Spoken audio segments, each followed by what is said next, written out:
Assalamualaikum warahmatullahi wabarakatuh. Alhamdulillahirabbil alamin. Allahumma salli ala sayyidina Muhammad wa ala alihi wasallim, amma ba'd. Sahabat semua, insyaallah dirahmati oleh Allah Subhanahu wa taala, memasuki sifat selanjutnya, yakni sifat as-sabar. Ya, ini bersabar. Ya. Sifat sabar ini adalah sifat yang mulia, yang mana Allah Subhanahu wa taala jelaskan dalam Al-Qur'an begitu banyak. Salah satunya Allah Subhanahu wa taala menjelaskan dalam Al-Qur'an, "Wa basyyiris sabirin." Berilah kabar gembira kepada orang-orang yang bersabar. Apa kata Allah Subhanahu wa taala? "Alladzina idza asabatuhum musibah qalu inna lillahi wa inna ilaihi raji'un." Salah satu tanda orang yang bersabar kepada Allah Subhanahu wa taala adalah ketika mereka mendapatkan musibah.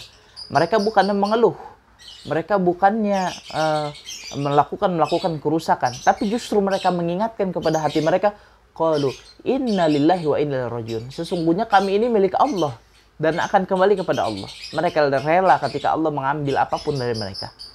Nah, mereka orang yang bersabar, kenapa disuruh memberikan kabar gembira? Karena kata Allah Subhanahu wa taala, ulaika alaihimus salawatu mir rabbihim wa rahmah wa ulaika humul muhtadun. Mereka adalah orang-orang yang mendapatkan salawat dari Allah dan juga rahmat dari Allah, dan mereka adalah orang-orang yang mendapatkan petunjuk. Ini menandakan mereka orang yang bersabar itu mendapatkan dua rahmat, yang mana satu rahmat saja dikatakan bahwasanya orang yang mendapatkan satu rahmat itu sudah mencukupi nikmat dunia. Bagaimana orang yang mendapatkan dua rahmat? Nah, orang yang mendapatkan dua rahmat itu adalah orang yang bersabar, dan juga dia diberi gelar sebagai orang-orang yang mendapatkan petunjuk. Sahabat semua, insyaallah diridhoi oleh Allah Subhanahu wa taala. Sabar itu memiliki 4 kedudukan. Yang pertama adalah sabar dalam ketaatan kepada Allah Subhanahu wa taala. Dikisahkan adalah salah seorang sahabat Rasulullah sallallahu alaihi wasallam yang mana dia istiqamahnya jalan ke masjid.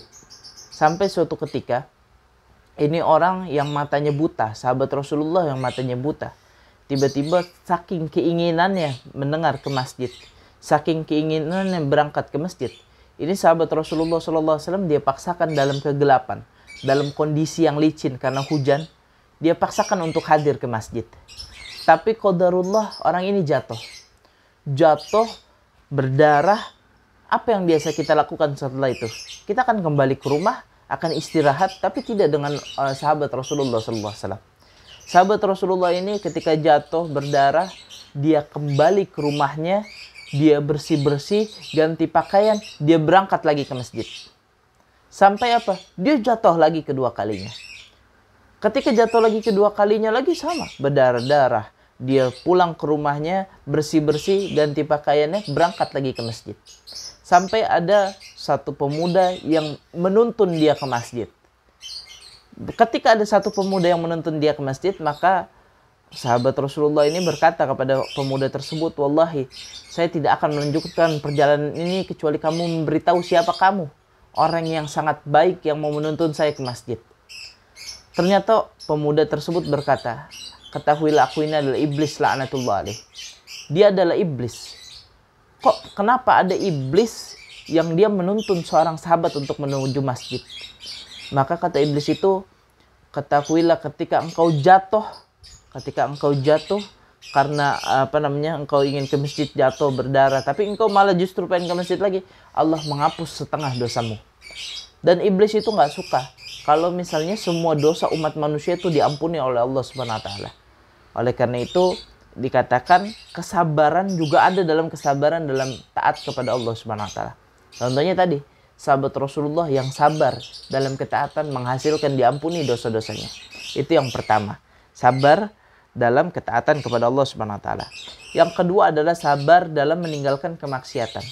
Jadi seseorang diuji dalam kemaksiatannya, dia bersabar untuk meninggalkannya, bersabar untuk tidak mengerjakannya, maka dia terus mendapat pahala dari Allah Subhanahu wa taala. Yang ketiga adalah sabar dalam menghadapi musibah. Ketika orang mendapatkan musibah, dia bersabar karena itu adalah takdir daripada Allah Subhanahu wa taala. Kemudian yang terakhir adalah sabar dalam menghadapi hawa nafsu. Dikatakan bahwasanya hawa nafsu itu lebih kejam, lebih jahat daripada 70 syaitan. Oleh karena itu orang yang bersabar atas hawa nafsunya memiliki kedudukan yang tinggi di mata Allah Subhanahu wa taala. Maka dalam sifat sabar ini tidak perlu banyak penjelasan. Cukuplah firman Allah Subhanahu wa taala yang mengatakan Innallaha ma'as sabirin. Sesungguhnya Allah bersama dengan orang-orang yang bersabar. Ketika kita bersabar, yakinilah Allah sedang menyertai kita. Allah sedang menyaksikan kita. Allah sedang perhatian kepada kita. Maka ketika kita menanamkan sifat sabar ini dalam diri kita, insya Allah kita akan memiliki kedudukan yang tinggi di mata Allah Subhanahu wa taala, dan terselamatkan hati kita, terselamatkan ruh kita daripada azabnya Allah Subhanahu wa taala. In uridu ilal islahi mastata'tu wallahu ma fiqil qomitorik. Wassalamualaikum warahmatullahi wabarakatuh. Bahkan sekarang ini luar biasa ya, Darul Falah launching mersen, yaitu adalah baju-baju, kaos-kaos, t-shirt yang alhamdulillah banyak, ada varian kayak Hasyim Asy'ari. Nah itu kita jual harganya 100 ribuan. 100 ribu. Jadi kita jual 100 ribu, kalau beli dua dapat diskon Ustaz, 180 ribu. Nah itu hasil keuntungannya tentunya kita akan olah lagi untuk menghidupkan majelis taklim, majelis tabaruk Darul Falah, sehingga majelis tabaruk Darul Falah ini kita pengen punya penghasilan sendiri, sehingga selain bisa menghidupkan majelisnya, kita juga pengen agar anggota-anggota majelisnya yang hadir itu bisa kebantu juga insya Allah.